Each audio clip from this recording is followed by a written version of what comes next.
Good morning India.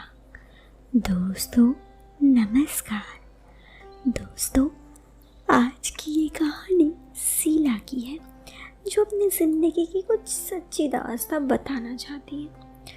चलिए दोस्तों, मैं आपको सुनाती हूँ आज की ये कहानी। अगर आपको ये कहानी पसंद आए तो आप इस वीडियो को लाइक ज़रूर करें और चैनल पे पहली बार आए हो तो सब्सक्राइब करना ना भूलना। चलिए दोस्तों, अब शुरू करते हैं आज की हमारी इस कहानी को। दोस्तों, एक लड़की है शीला, जो बहुत ही सीधी, भोली भाली और भगवान पर विश्वास रखने वाली है। अचानक शादी के 1 साल बाद ही उसके पति का स्कूटर से एक्सीडेंट हो गया और वो ऊपर चला गया।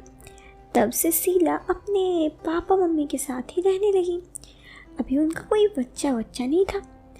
उनकी आयु 24 वर्ष थी। उनके पापा मम्मी ने उनकी शादी के लिए कहा, लेकिन शीला ने फिलहाल मना कर दिया। वो अब भी अपने पति को नहीं भुला पाई थी, जिसे ऊपर गए हुए आज 6 महीने हो चुके थे। शीला देखने में कुछ ज़्यादा खूबसूरत तो नहीं, लेकिन सूरत बहुत भोली सी थी। वो खुद भी बहुत भोली सी थी। ज़्यादातर चुप ही रहती थी वो। उसकी लंबाई वही 5 फीट 4 इंच, रंग रूप गोरा था, बाल काफ़ी लंबे, गोल चेहरा था। वो एक भारतीय नारी थी और देखने में बहुत खूबसूरत। वो हमेशा सफ़ेद या बहुत ही हल्के रंग की साड़ी पहनती थी। उसके पापा सरकारी दफ्तर में काम करते थे। उनका हाल ही में दूसरे शहर में तबादला हो गया। वे सब नए शहर में आकर रहने लगे। शीला की मम्मी ने भी एक स्कूल में टीचर की नौकरी कर ली। शीला का कोई भाई नहीं था। उसकी बड़ी बहन की शादी 6 साल पहले हो चुके थे।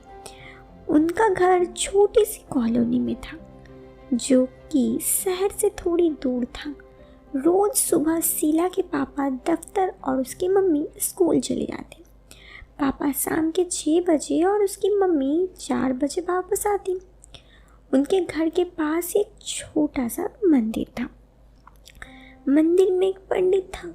यही कोई 36 साल का, देखने में गोरा, काफ़ी अच्छा, लंबा 5 फीट 9 इंच, सूरत भी ठीक ठाक थी, बाल भी बड़े थे। मंदिर में उसके अलावा और कोई नहीं था। मंदिर में ही बिल्कुल पीछे उसका कमरा था। मंदिर के मुख्य द्वार के अलावा पंडित के कमरे से भी एक दरवाज़ा कॉलोनी की पिछली गली में जाता। वो गली हमेशा सुनसान ही रहता, क्योंकि उस गली में अभी कोई घर नहीं था। नए शहर में आकर शीला की मम्मी ने उसे बताया कि पास में एक मंदिर है, उसे पूजा करनी हो तो वहाँ चली जाए।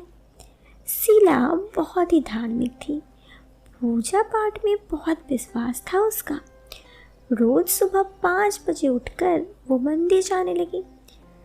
पंडित को किसी ने बताया था कि एक पास में कोई नया परिवार आया है, जिनकी 24 साल की एक विधवा बेटी है। शीला पहले ही दिन सुबह 5 बजे मंदिर गई। मंदिर में कोई और ना था, सिर्फ पंडित जी। शीला ने सफ़ेद कलर की साड़ी पहनी थी। शीला पूजा करने के बाद पंडित के पास आई। उसने पंडित के पैर छुए। पंडित: जीते रहो पुत्री, तुम यहाँ नहीं आई हो ना? शीला: जी पंडित जी। पुत्री, तुम्हारा नाम क्या है? शीला: जी शीला। पुत्री, तुम्हें माथे की लकीरों ने मुझे बताया कि तुम पर क्या दुख आया है, लेकिन पुत्री, भगवान के आगे किसी की नहीं चलती। शीला: पंडित जी, मेरे ईश्वर में अटूट विश्वास है, लेकिन फिर भी उसने मेरा सुहाग छीन लिया। ये कहते हुए उसकी आंखों से आंसू आ गए।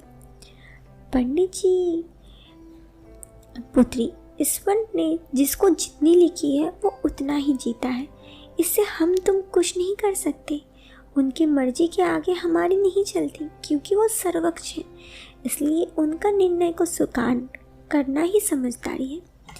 शीला अपने आंसू पूछ रही थी और बोली, शीला, मुझे हर पल उनकी याद आती है। ऐसा लगता है जैसे वो यहीं कहीं है। पंडित जी, पुत्री, तुम जैसे धार्मिक और ईश्वर में विश्वास रखने वाले ख्याल ईश्वर खुद रखता है। कभी कभी वो इम्तिहान भी लेता है। शीला, पंडित जी, जब मैं अकेले रहती हूँ तो मुझे डर लगता है, पता नहीं क्यों। पंडित जी, तुम्हारे घर पर कोई नहीं है? शीला, पापा मम्मी, लेकिन सुबह सुबह पापा अपने दफ्तर और मम्मी स्कूल चले जाती है। फिर मम्मी 4 बजे आती है। इस दौरान मैं अकेले रहती हूँ और मुझे बहुत डर लगता है। ऐसा क्यों पंडित जी? पंडित जी, पुत्री, तुम्हारे पति का स्वर्गवास के बाद तुमने हवन तो नहीं करवाया ना? शीला, नहीं, कैसा हवन पंडित जी? पंडित, तुम्हारे पति की आत्मा को शांति के लिए ये बहुत आवश्यक है। शीला, हमें किसी ने बताया नहीं पंडित जी। पंडित, यदि तुम्हारे पति की आत्मा को शांति नहीं मिलेगी तो वो तुम्हारे आसपास भटकते रहेंगे, इसलिए तुम्हें अकेले में डर लगता है। शीला, पंडित जी, आप ईश्वर के बहुत पास हैं। कृपया आप कुछ कीजिए ताकि मेरे पति की आत्मा को शांति मिल जाए। शीला ने पंडित के पैर पकड़े, उसका सर अपने पैरों में झुका लिया। उसकी अवस्था में शीला की तरफ पंडित देख रहा था। उसने ये सोचा, ये तो विधवा है और भोली भी है, इसके साथ ऐसा कुछ हो तो उसने शीला के सर पर हाथ रखा। पंडित जी, यदि जैसे मैं कहूँ तो वैसा ही करो तो तुम्हारे पति की आत्मा को शांति अवश्य मिलेगी।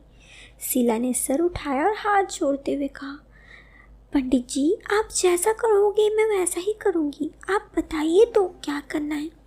शीला की नज़रों में पंडित भी भगवान का रूप था। पुत्री, पंडित ने कहा, पुत्री, हवन करना होगा। हवन कुछ दिनों तक रोज करना होगा, लेकिन वेदों के अनुसार इस हवन में केवल स्वर्गवासी की पत्नी और पंडित ही भाग ले सकता है। किसी दूसरे को इस बारे में खबर भी नहीं होनी चाहिए।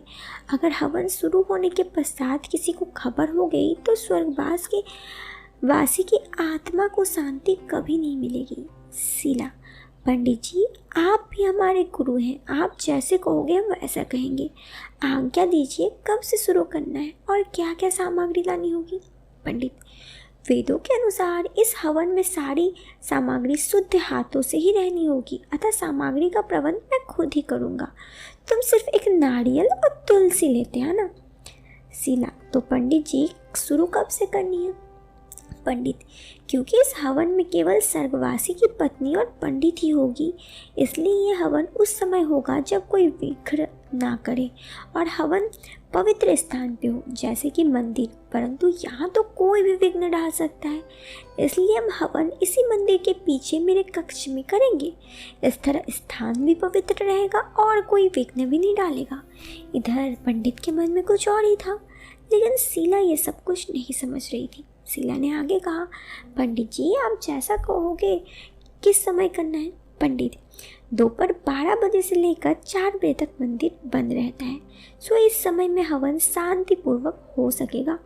तुम 12:45 में आ जाना, नारियल और तुलसी लेके, लेकिन मेरे कमरे के सामने आने के द्वार बंद होगा। आओ मैं तुम्हें एक दूसरे द्वार दिखा दूँ, जो कि मैं अपने प्रिय भक्तों को ही दिखाता हूँ।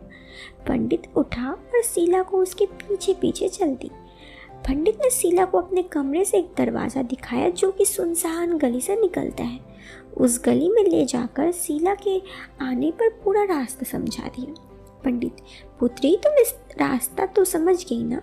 शीला, जी पंडित जी। पंडित, ये याद रखना कि यह हवन की विधि सबसे गुप्त रहनी चाहिए, वरना तुम्हारे पति की आत्मा को शांति कभी नहीं मिलेगी।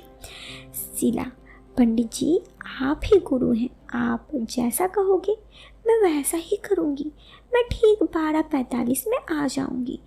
ठीक 12:45 पर शीला पंडित के बताए हुए रास्ते से उसके कमरे के दरवाज़ा पर गई और खटखटाई। पंडित, आओ पुत्री। शीला ने अपने पहले पंडित के पैर छुए। पंडित, किसी को खबर तो नहीं हुई? शीला, नहीं पंडित जी, मेरे पापा मम्मी जा चुके थे और रास्ता आपने बताया था, मैं उसी रास्ते से आई, किसी ने नहीं देखा। पंडित ने दरवाज़ा बंद कर दिया। पंडित, चलो फिर हवन आरंभ करते हैं। पंडित ने अपना कमरा ज़्यादा बड़ा ना था, उसमें एक खाट, बड़ा सा शीशा, कमरे में सिर्फ एक 40 वाट का बल्ब ही जल रहा था। पंडित ने कमरे में ईंटों का हवन कुंड बनाया और उसी में हवन में आग जलाई और सामग्री लेकर दोनों आग के पास बैठ गए। पंडित मंत्र बोलने लगा। शीला ने वही सुबह वाली साड़ी पहनी थी। पंडित, ये पान का पत्ता अपने हाथ में ले लो। शीला ने पान के दोनों पत्ते हाथ में ले लिए। शीला और पंडित साथ बैठे थे, दोनों चौकोरी मार के बैठे थे। और शीला ने दोनों हाथों आगे करके पान के पत्ता ले लिया था। पंडित ने फिर उस पत्ते में थोड़ा चावल डाला, फिर थोड़ी चीनी, फिर थोड़ी दूध और फिर शीला से कहा, पुत्री, तुम अपने दोनों हाथों मेरे हाथ में रख दो, मैं मंत्र पढ़ूंगा और तुम अपने पति का ध्यान करना। दोस्तों, फिर क्या हुआ ये आपको इस वीडियो के सेकंड पार्ट में बताऊंगी, क्योंकि ये वीडियो काफ़ी ही बड़ी है। लेकिन अगर आपको ये वीडियो इंटरेस्टिंग लगी, जो कि इंटरेस्टिंग है, तो इस वीडियो के सेकंड पार्ट का इंतज़ार कीजिए, तब बताती हूँ कि आगे हवन कुंड में और क्या क्या होता है। अभी इस वीडियो से लेती हूँ अलविदा। मिलते हैं नई वीडियो में। वीडियो पसंद आए तो आप इस वीडियो को लाइक और चैनल को सब्सक्राइब करना। Till then, bye bye, take care.